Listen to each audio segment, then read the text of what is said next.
幸福出击，大家晚上好，我是郭亮。和以前相比啊，现代男女在恋爱的过程当中，诉求更加的多元，因为一定要找到生活上、心灵上都可以契合的另外一半。希望今晚的众里寻一可以继续为单身男女开启幸福的爱情之门。首先欢迎今天晚上的3位月老红娘，让我们欢迎徐明杰，欢迎钟情 ，Hello， 欢迎李腾，欢迎3位。开始之前，请教一下3位啊，我们说现在这个男女在恋爱的过程当中，往往除了彼此知道的条件以外呢，会有一些过多的要求，包括生活上的、工作上的等等。不知道3位对这个什么看法？其实我觉得2个人在一起之后，你很难去改变对方的一种生活习惯。Felicia 有要求你什么呢？少花点钱啊！哦，你有做到吗？有一把声音，当我在想要买球鞋的时候，就会跟我讲说，哎，不要买，不要买这样子，有一种提醒。所以你本身不抗拒这种做法，你觉得是爱的表现？我觉得是好的。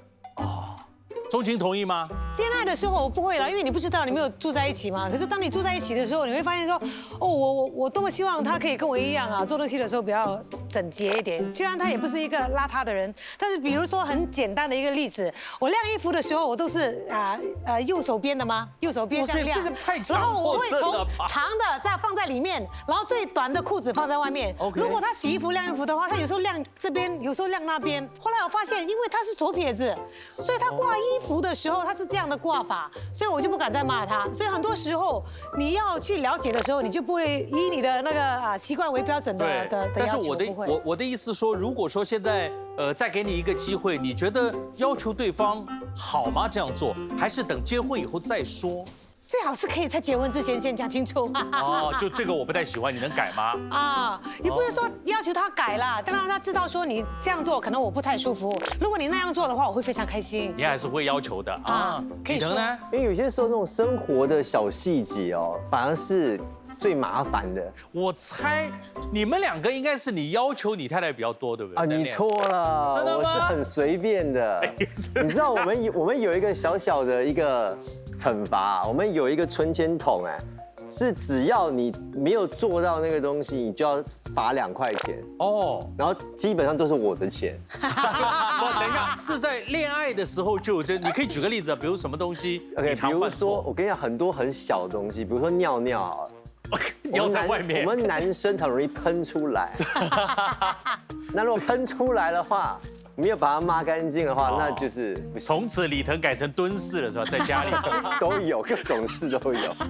好，现在掌声欢迎今天晚上3位有缘人登场。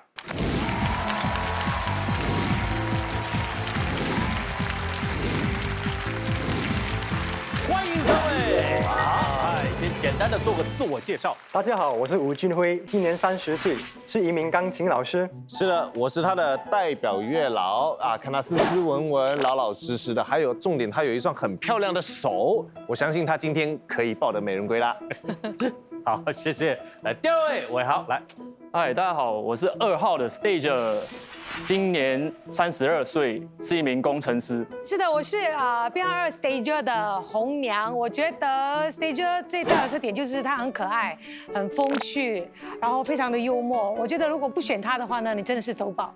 伟豪第1系列就上过这个我们节目，对吗？有啊，他那时候就讲了一个很冷的那种土味情话，对，什么一见钟情嘛，对不对？请看 VCR。一开始你给我印象，我还以为你是钟情，后来我走下来仔细一看，原来是我对你一见钟情。所以我们这一次真的把真的钟情安排过来。对，而且她也是我的红娘。我单身1年，为了就是想上第2次这个节目，所以今天一切都靠她了。就是她的责任。好可怕！欢迎第3位校园。大家好，我是苏孝元，今年24岁，目前是一名大学生。我的这位有缘人呢，个子很高大，是运动型的，而且他还是名混血儿啊！如果吃一般的菜吃腻了，这道菜肯定符合你的胃口。好，先请3位到后面厢房休息，谢谢。现在我们要欢迎今天晚上的5位女嘉宾闪亮登场。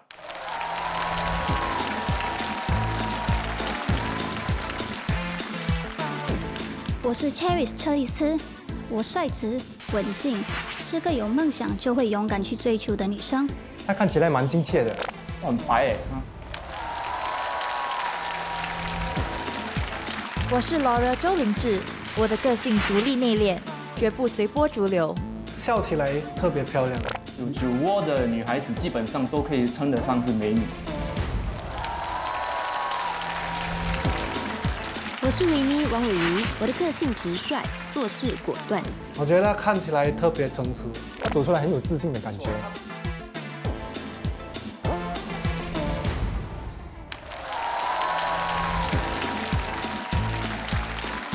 我觉得她的笑容很甜蜜，我觉得蛮清新的，看起来她也是很像邻家小女孩。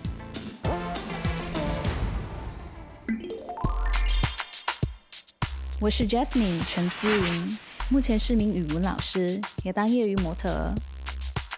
我觉得自己像柠檬，甜滋滋的外表，品尝起来特别酸。就像我高冷的外表下，住着一个逗趣搞怪的小女生。而我喜欢尝试稀奇古怪的新事物，让生活充满惊喜。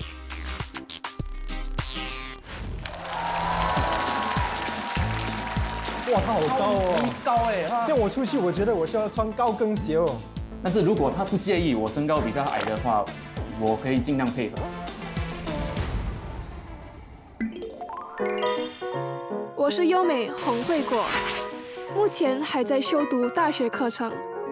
我对自己喜欢的事物充满热忱，也会尽我所能的去争取与完成。而我喜欢绘画，特别是肖像画。对我来说，画画就像是心情的缓和剂，让我画下每一个人的喜悦与烦恼。虽然她的那个身高比我高，还是电到我。再次欢迎5位漂亮的女生啊！首先请她们一一做个自我介绍。大家好，我是 Charis 车丽丝，今年24岁，是一名韩国女团的成员。大家好，我是 Laura 林志，我现在在修读大学，然后也是在做业余的平面模特儿，然后也在帮妈妈的美容院做市场营销。大家好，我是维尼王伟瑜，我现在目前29岁，现在是一名房屋买卖顾问。Hello， 我是 Jasmine， 那现在我有在拍广告，那平时的我喜欢运动还有攀岩。你好，我是洪惠果，今年22岁，我是个学生，也是个混血儿，我特别热爱做义工。然后目前在负责帮社会有需要的人士筹款。今天这5位条件都很好哎，感觉是要去选秀节目的。我有一个问题啊，我想问一下，你会讲韩文吗？会。你可以用韩文来介绍一下你的那个女团的口号的。与其听口号，不如现场让她秀一段。哎，对不好对哎，今天秀一小段可以吗？好。哇，有请，来，难得。好。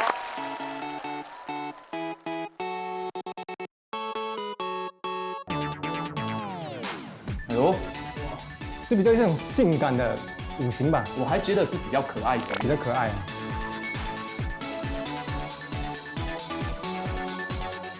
我觉得特别专业，看她跳起来。所以你看，如果你跟她在一起，每天都可以看她跳舞。好，谢谢。这个时候阿姐来，敢不敢直接尬一下？太厉害了，不容易啊！我对 Charis 是蛮有感觉的，是有一点被电到的感觉。男生的哪一点是最吸引你们的？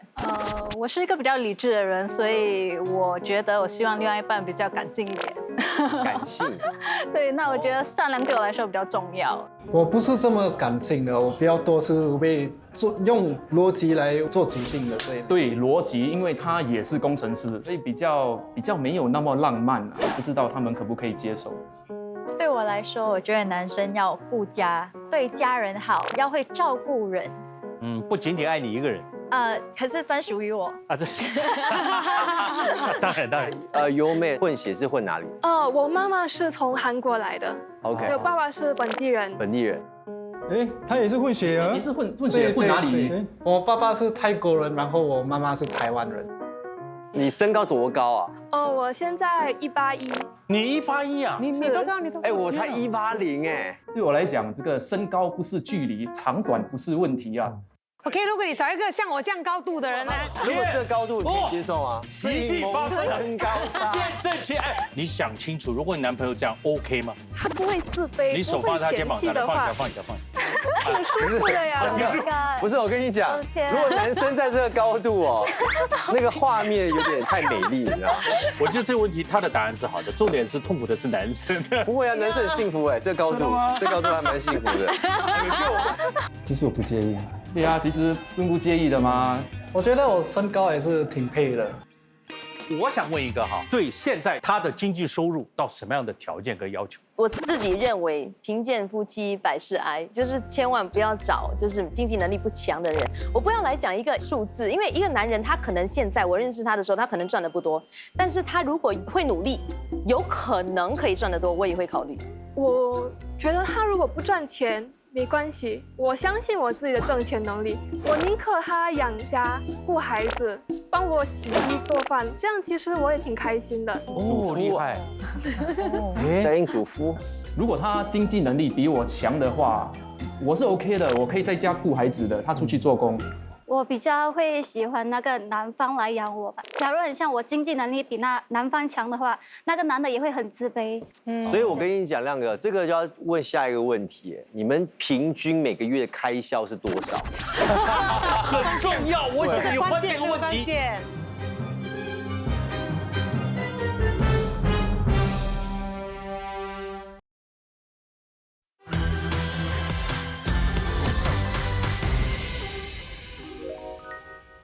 你们平均每个月开销是多少？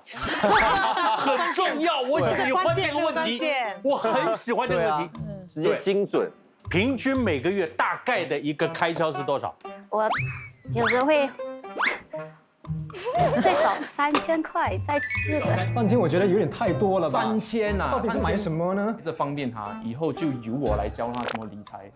每个月吃3000块，吃而已啊！你吃而已啊！一个月吃3000块，来人呐，把它拖出去！天哪！你是吃什么料理？没有，因为我很喜欢吃甜品啊，就是甜品也吃不到3000吧？你吃3000甜品，你还会长这样？跟他在一起，我还需要吃甜品吗？他已经够甜了。我怕他们回答完哦，我们等下一转3个空位，跑掉。罗拉来。我真的不知道，因为我没有去看我的银行。可是我是一个理智的人。哇，这个更恐怖。就是要花钱买不看东西，这个是另外一个境界。喜欢我就买哦，来，维尼。我自己本身有一个理念，我就觉得女生，如果你自己都不宠自己的话，你要怎么去要求别人宠你？所以我很会宠自己。OK。所以我跟 Sherry 今天要一起去吃晚餐，我们的大约预算一人差不多是300块左右。OK， 所以你每个月再翻1倍，7000块，固定开销不算很多吧？差不多。我觉得钱是他自己赚的，他自己花的是没关系的嘛，他开心是最重要的。他300，我可能3块吧。哦，我也没有真的去算过，可是应该是少过2000。有没？每个月？我一个月其实开销350到450，都是算着用的。因为自从到国外留学，我就学会自己煮，所以很多方面可以这样省开销。今天我赚多少，我会把一半存起来，然后花一半。我本身是觉得不需要的东西可以不用买。我们3位的这个月老红娘啊，跟有缘人啊都有很深度的接触。现在就请他们对这5位女嘉宾分别介绍一下自己代表的有缘人。来，明姐先请。这位有缘人呢非常厉害，周杰伦知道吗？他跟周杰伦没有关系，但是呢，他跟周杰伦有同样的一个特点，就是他很会弹钢琴。除此之外，他的心地非常的善良，自己有私底下去做义工。他是一个勤勤恳恳、老老实实、斯斯文文的一个人。等一下注意了，好不好？1号。我的月老形容的我很好。好，我的这个有缘人是编号2，他叫 Stager， 他的外形是健康、很友善的一个男生啊，他有稳定的工作，还有收入，所以这一点你们不用担心要养他。他最吸引人的地方就是他风趣、幽默。我跟他谈话10分钟，我就笑了20分钟。我觉得可以有这样的一个朋友或者是伴侣的话，你的人生会很快乐，会有很多欢笑。然后他自己为什么叫做 stager 呢？因为10年前他是一个很害羞、很胆小的人，他给了自己这样的一个 nickname stager， 就是说他希望给自己一个舞台，站在舞台上可以勇敢的面对一切的事情，勇敢的去追求爱情。对我来说，他是所有的单身男人里面的一个极品，所以希望你们不要错失良机。好，介绍极品都出来了。来，李腾听听，必须要说成超品，对不对 ？OK， 我这个他也是混血儿啊，爸爸是泰国人，妈妈是台湾人，然后奶奶是新加坡人。哇！他现在在新加坡念国大，然后他本身是很喜欢运动，身高比我还高，然后他的个性是比较内敛，你第一次见到他，你会觉得他是笑容腼腆的大男生，但是跟他相处久，就发现他其实也蛮健谈的。外貌，我觉得我个人是挂口碑保证了啊。我一讲到外貌哈，每个啊流口水哦，喜滋滋啊。我相信现在这个5位女嘉宾要慢慢在心里消化一下哈。这样子，我们给你们看一看一些影像，然后呢，你们结合刚才听到月老或者红娘介绍，自己做一个衡量。好，我们先看第一位。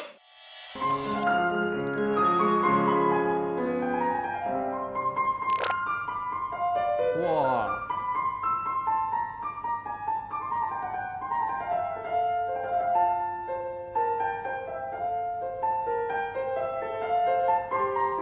很好，因为我对钢琴很有兴趣，也是。哦，对钢琴有兴趣。对。哎，是不是这个水准不是普通水准，对不对？我听不出，我不知道。你听不出？Laura， 我觉得他弹得非常好，因为我自己也是学 classical music。哎呀，古典乐。哦，他也是学 classical music 的哦。跟你有共识哎，啊，2号就给你了。我们看看第2位 Stager。哇，3号跟2号笑得合不拢嘴，不知道我是不是他的茶。不用背了，不用背，喜欢的。皮肤又黑，有没有？看到吗 ？Jasmine。OK， 还不错，可是 Winnie 姐姐要了。还要预定了是？翘不了。他们也知道，因为我是外貌协会的嘛，所以这种有练身材的当然比较好啊。哦，所以你是你的首选条件之一。当然。好的。因为我本身不喜欢运动，所以对健身的男生没怎么大的兴趣。我知道你喜欢一个陪你一起吃就好了。好，谢谢。我们看第3位。好，李腾的超品。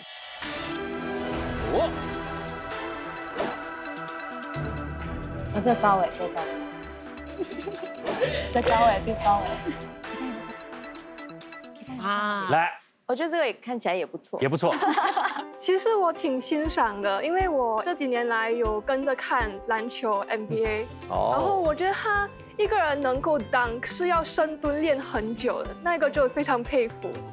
好了现在大家也看过一些影像了，也大概了解了分别几位有缘人各自的一些爱好、性格特征等等。现在要5位女嘉宾做决定的时候了，打分。我觉得1号俊辉的视频比较吸引我，因为我觉得他弹钢琴很帅气又很gentle。我觉得1号、5号都不错。我觉得1号是有一点电到我，但是2号跟3号好像对我有一点意思。对2号的男嘉宾 Stager 印象比较深刻，因为看到他是健身嘛，刚好是我那种比较喜欢的类型。3号和5号对我来说，他们的思想跟我挺配的。给我最深刻印象的其实是3号，我觉得他能够dunk其实是很厉害的。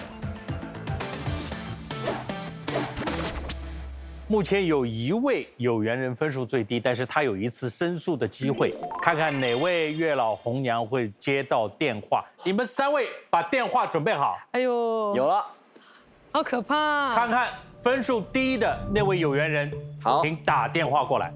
不要想，不要想，不要想。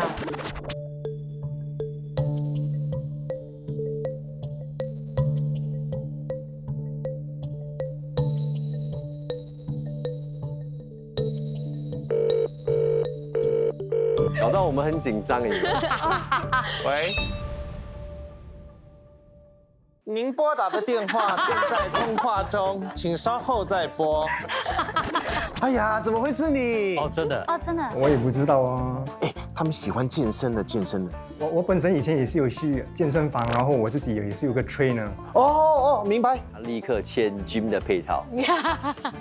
几年前的时候，我还有train 过一些学生。好，放心，好，交给我啊。交给你啊。我的有缘人呢，要我告知你们，其实那段影片啊，其实不能代表真实的他现在的一个状态，因为他以前呢也是有去健身房的，然后也有找私人教练，就有练过了。这刚刚开始，我觉得各位女嘉宾也不要太早的下定论，可以找到这种多才多艺哦，会弹钢琴，身材又好，真的很难得。好，差不多就补充了是吗？对，可以了。所以呢，广告过后，让5位女嘉宾有再次打分的机会，会不会有所改变？留在节目现场，稍后马上回来。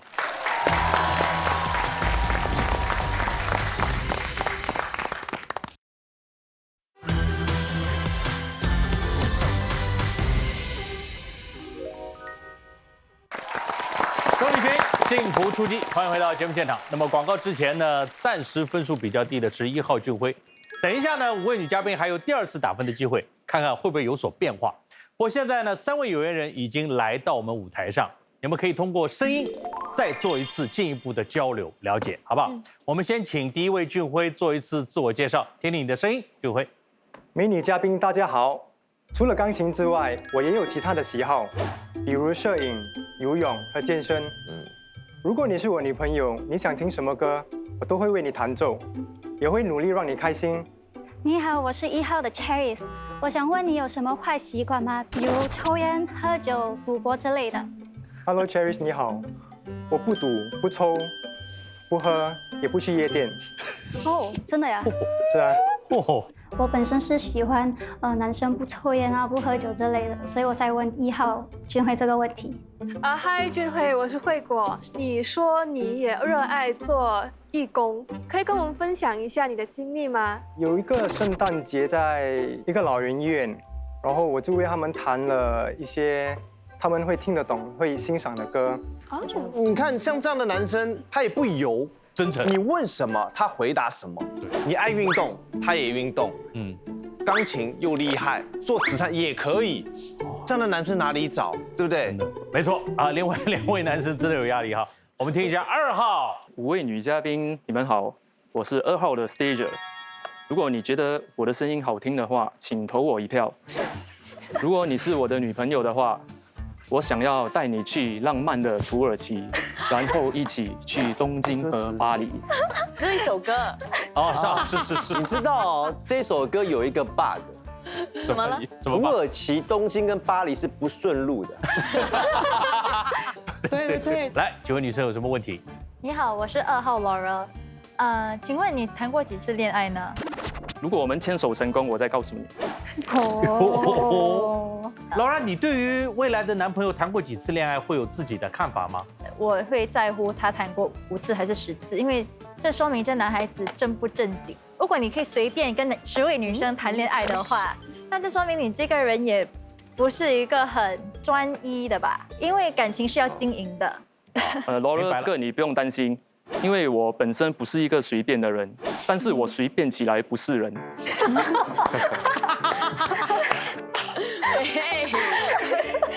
所以你是个很被动的人，还是比较主动？我算是主动哎。如果我跟女生出去啊，都是我叫他们的，而不是他们约我的。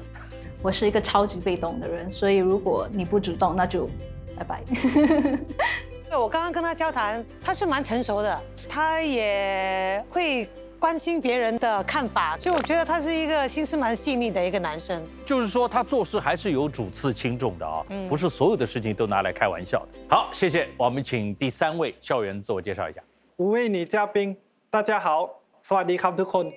我的性格呢，是我特别顽皮活泼，还有我挺体贴的。如果你是我的女朋友的话，如果你想要我做什么东西，如果要求不太过分的话，我一定毫无犹豫的去做，而陪你一起做也可以。维尼刚才听到他的声音，你就笑得像花一样很灿烂啊。我觉得很可爱，我觉得他声音很可爱。声音很可爱。 3位男嘉宾你好，我刚好也是3号的维尼，然后萨瓦迪卡，你好。你好。你认为你是一个会照顾人的人吗？我觉得我是一个会照顾人的，因为我跟我朋友圈一起出去，他们都是叫我老大，然后我也是会安排出去去哪里活动啊这一类的。那你可以接受你的女朋友也被人家叫老大吗？我可以接受。你们要来一个王不见王吗？老大见老大。我是老大，我会希望我的男朋友就是他也可以是他朋友当中的老大。你好，我是惠果5号。你会希望你的伴侣在你人生中扮演什么样的角色呢？我觉得我和我的女朋友的话是，对自己也要有短期的那个梦想思想嘛。那我们2个人合起来一定要互相的协助帮助。 相互扶持，他是要这样的一个角色啊。他年纪虽然轻，但是我觉得他相对于是成熟稳重的，而且他有自己讲嘛，他在朋友圈是老大嘛，所以他就是会照顾人的那一个。所以如果想找一个真的会照顾你的，这个就是不错的选择。好，现在我们要请5位女嘉宾第2次打分，也是最后一次，要决定最低分的那位男生要离开这个舞台。 第1次打分的时候，他们跟我打低分，跟他们交流过后，我希望他们能跟我打高一点的分数。他们打分的时候，我特别紧张，因为我希望我不会被淘汰。我记得刚刚我在跟他们聊天的时候，我还蛮幽默的，他们应该不会把分数打得太低吧？现在为大家揭晓分数最低的那位有缘人，哇，被5位女嘉宾残忍淘汰的是谁？他就是紧张。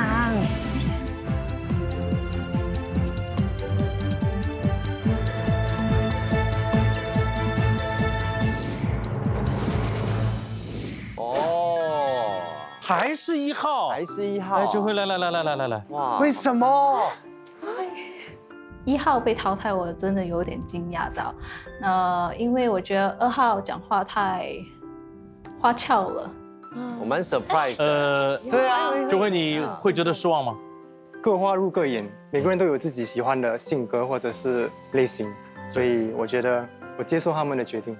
方不方便透露一下，如果让你给他们投票，1支玫瑰你会交给谁2号的 Laura 吧。Laura。哦。 1号俊辉说他欣赏我的时候，我蛮开心的，因为谁不愿意被欣赏？有点遗憾，但是我觉得俊辉的那一番话赢得人心了。好，加油加油！再次谢谢你，谢谢。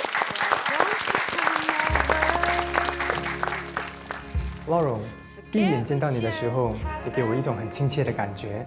虽然我被淘汰了，我希望有这个机会能带你去吃吃饭、看看戏。最终。 果然，目前留在舞台上是运动型男。广告过后大 PK， 究竟谁最后留下来？不要走开，马上回来。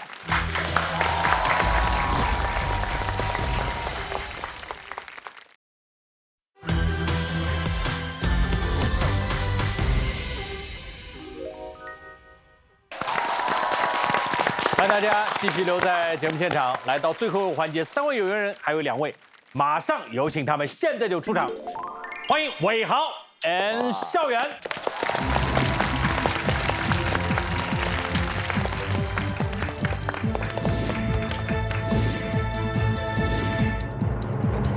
欢迎2位，来，终于5位女嘉宾见到你们的庐山真面目了哈。好，首先呢，我们通过一道趣味题的方式增进相互的了解，请看题目。题目是这样的：如果你可以变成一种动物。 你想要成为以下哪一种动物 ？A. 变成狗 ，B. 猫 ，C. 马 ，D. 是蛇。如果是让我选择的话，我会选择 A 狗。因为美女都爱狗，而且每次我看他们跟狗的互动的话，我都觉得好可惜，为什么我不是狗？如果我只能选一个动物的话，我就选择做马。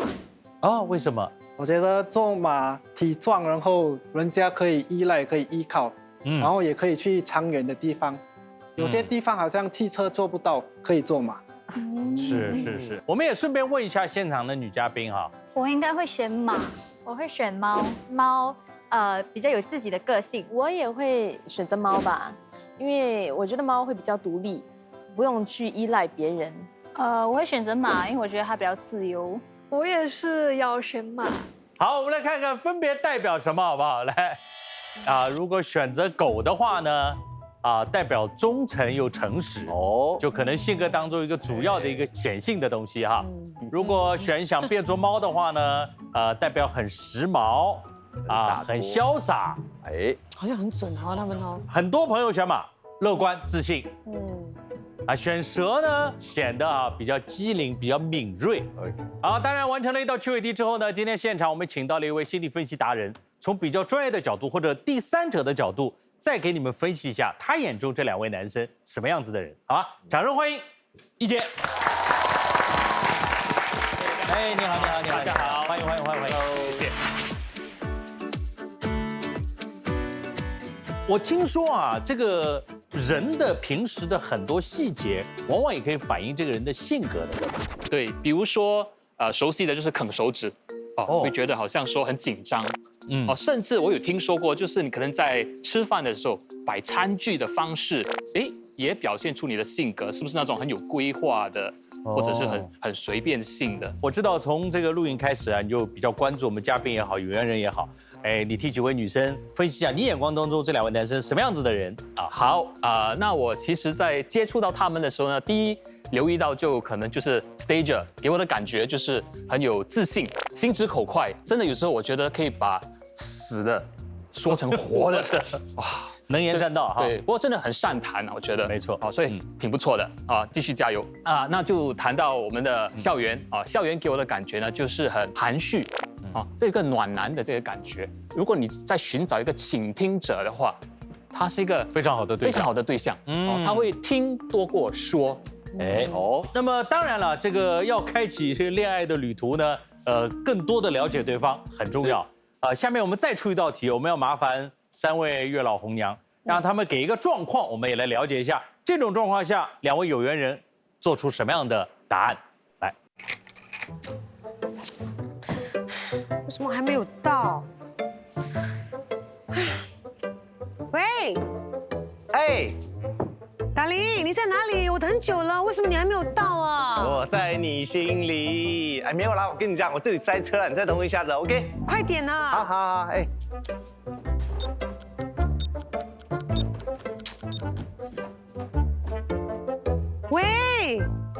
喂，你到底在哪里？我已经等了1个小时了。我要到了，我现在在路上了，你再等我一下子啊 ，OK？ 你最好快一点。OK。马上。气死人！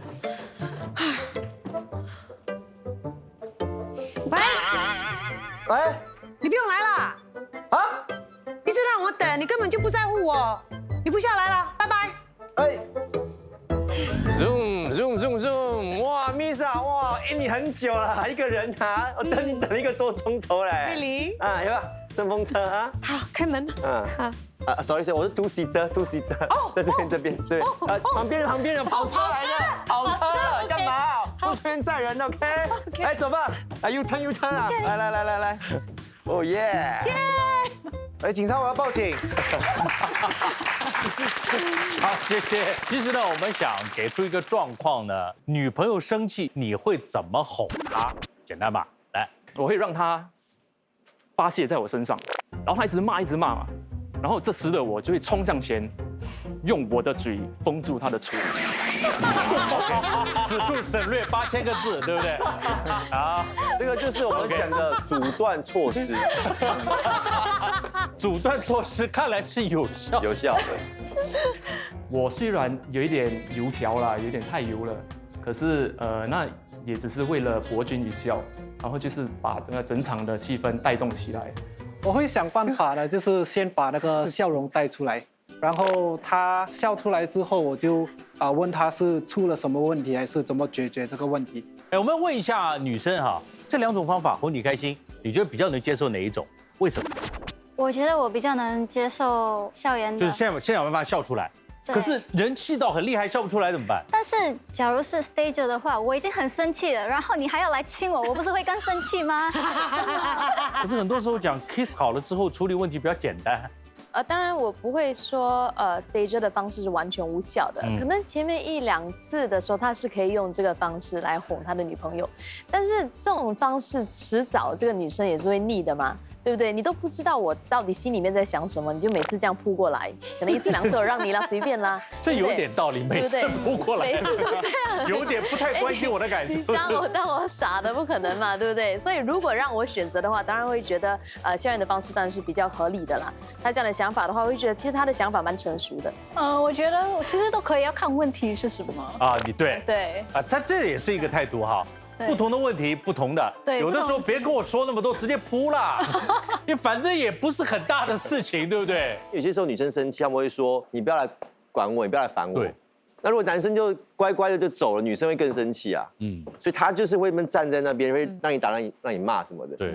所以我觉得那才是重点。我觉得2个的方式都很好。我给一个建议，如果真的是男生是犯错的话呢，那真的可能就是要 say sorry， 就是要道歉，很诚恳的 say sorry 然后再进行情绪方面的所谓的安抚。然后接下来最后一段你有选择，你要不要扑过去？因为那个肢体上的爱还是蛮需要的。对。好，谢谢一蝶，谢谢大家，谢谢。好，现在呢又到了这个5位女嘉宾做最终决定的时候了。当2号和3号长出来之后，我对3号感觉是蛮好的，因为我觉得他长得很斯文，然后很规矩的一个人。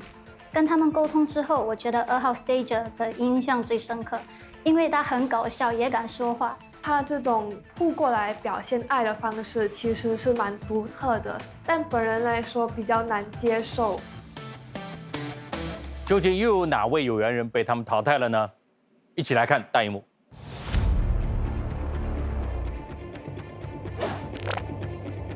无缘牵手的这位有缘人士。伟豪。来，可惜呀。这个自从你开口讲话的时候，你给大家带来很多欢笑。对。5位女生可以说花枝乱颤啊。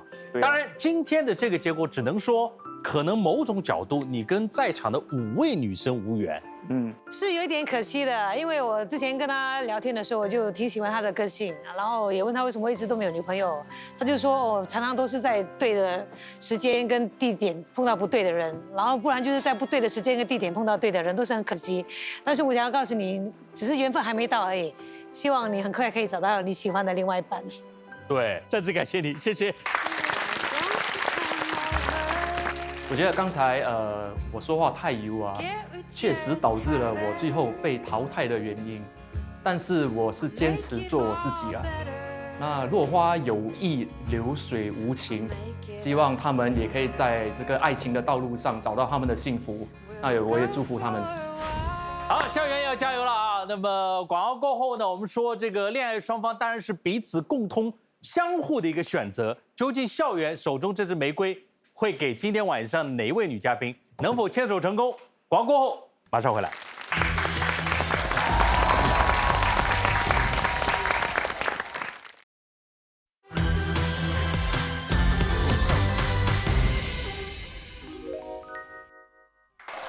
恭喜幸福出击，欢迎回到节目现场啊！首先恭喜校园啊，谢谢。至少证明5位女生想进一步的再了解你啊。那校园，如果说这5位女嘉宾当中有一位会成为你的女朋友，甚至于未来的太太，你有什么问题要问他们吗？我想问这5位女嘉宾，我刚才听说你们喜欢去旅游，那如果我们去旅游的话，你是比较喜欢去繁忙的城市呢，还是你喜欢去看那个大自然？那为什么呢？我觉得我2个会都想去哎。好吧。很难做决定。我自己也觉得很难做决定，可是我会偏向于大自然，因为我很爱动物，然后我也很爱就是去海边啊，什么去 snorkeling 那些。对，我曾经是个空姐，城市都市都去过了，所以会比较喜欢大自然。我也是大自然，我不喜欢去餐馆，我喜欢去吃他们的路边摊，那些对，去更了解那些个城市。我其实非常偏向大自然。我到德国读书的时候，几次爬山，一个人去黑森林，在那里住民宿，自己砍柴，自己起火，自己挤羊奶喝。我觉得这种逃离都市的生活特别写意，能培养内心。看不出哦，慧果砍柴挤羊奶，砍柴不容易耶，不容易，真的不容易，是吗？问一下李腾，如果你是他哥哥啊，今天又是月老嘛，哎，你觉得他这支玫瑰好给哪位女嘉宾？有妹说那个去什么黑森林去挤羊奶那个，感觉好像还不错哎，可以跟他一起去挤。听听另外2位嘛哈。我觉得高度呢，他们2位是最相配的。不然的话，年龄的话，我觉得妹妹1号的妹妹跟她也挺好的。明杰呢？我会觉得 Jasmine 的那个想法会是陪她去完成她梦想的那个人，因为她选择吃路边摊，凡事都是愿意从低陪她一起走到更远的地方的一个。是享受每一个过程。哎，你个人比较喜欢小鸟依人的，还是很有主见的、很独立性？比较独立性的，只有独立性，有主见的。哦，今天5位都很有主见，我告诉你。好，时间交给你了。不容易选啊。2号 Laurel 还有5号的慧果是我比较有兴趣的。是挤羊奶，还是路边摊，还是老大每个月吃你3000块？我觉得他会给2号的 Laurel， 因为我觉得沟通时候他一直有盯着 Laurel。我觉得他会给5号慧果，因为他一转出来的时候，他的眼神就好像离不开他，他的眼神一直是看着5号的女嘉宾的。喂，羊奶哦。苏大把花给我的时候，我其实非常惊讶，因为身旁的女生个个都这么漂亮，她就把花献给我，我当时觉得有一点害羞。好，校园来，请表白。慧果，我在台下听到你讲话的时候，就觉得你特别成熟。我1个月其实开销350到450，自从到国外读书留学，我就学会自己煮，所以很多方面可以这样省开销。那么上台的时候，我一看到你，我就被你电了。现在我就有一个问题想要问你，เธอยอมเป็นแฟนของผมไหม？那个意思就是你愿意和我交往吗？哦，校园，我觉得你人非常好。我觉得刚才听你说的话，可以看得出你的志向、你的成熟度。我也觉得你是个暖男。女朋友生气，你会怎么哄？我会想办法的，就是先把那个笑容带出来。笑出来之后，我就问他是出了什么问题，还是怎么解决这个问题。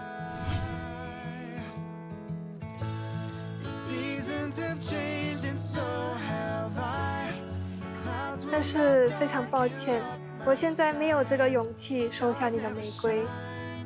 我希望我们可以先以好朋友的方式多认识、多理解对方。好，可以。对不起。哎呀，真的很遗憾。好，谢谢2位，来，然后再次谢谢校园，来，哎呀，不然外形真的很登对。我们大家包括3位月老红娘都觉得蛮可惜的。对，我相信你现在也一定很遗憾。现在心跳一定很快，对不对？是，很紧张哈。对，别紧张，放松。但是我告诉你，我观察了一下，就像刚才慧果说的，那扇门还没有完全关上，还是有机会的哈。我有一个小建议耶。哦，真的，来，你立刻去学砍柴，好不好？其实我是会砍柴的。哎呀，我是童子军有学。哎，你刚刚不讲，砍柴玫瑰就可以什么了？好，反正加油，再次谢谢你，谢谢，祝福你，谢谢。好。慧果拒绝我，我是不会太伤心，因为他至少是想跟我做个朋友。那我觉得感情的方面最好是从朋友开始做起嘛，所以我会把握这个机会的。以后有机会发展，这个就看以后再说吧，就从朋友开始先聊聊吧。好，今天晚上的这个节目到这里即将结束了。当然还是一句老话，无论牵线成功与否，大家能在这个平台相遇就是一个缘分。开启幸福之门的距离离你们越来越近。好，再次谢谢5位女嘉宾，谢谢3位月老红娘，谢谢3位有缘人，感谢所有电视机前的观众朋友。下星期同一时间同一频道再会。稍后请锁定 Yes 学森3的夜夜不打烊，听嘉宾们分享更多故事。欢迎今天晚上重量级的3位月老红娘。以前人家常常说门当户对啊，我一开始会蛮排斥，后来发现好像门当户对蛮重要的，因为这个会影响到你的价值观。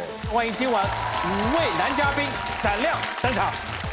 你对男女朋友之间劈腿有什么看法？谈恋爱都很累啊，你还要劈那么多干嘛？如果你的另一半不喜欢吃蛋糕的话，你会为了他放弃做蛋糕吗？我可以做给我自己吃啊。最低分数那位马上就会被淘汰，揭晓成绩。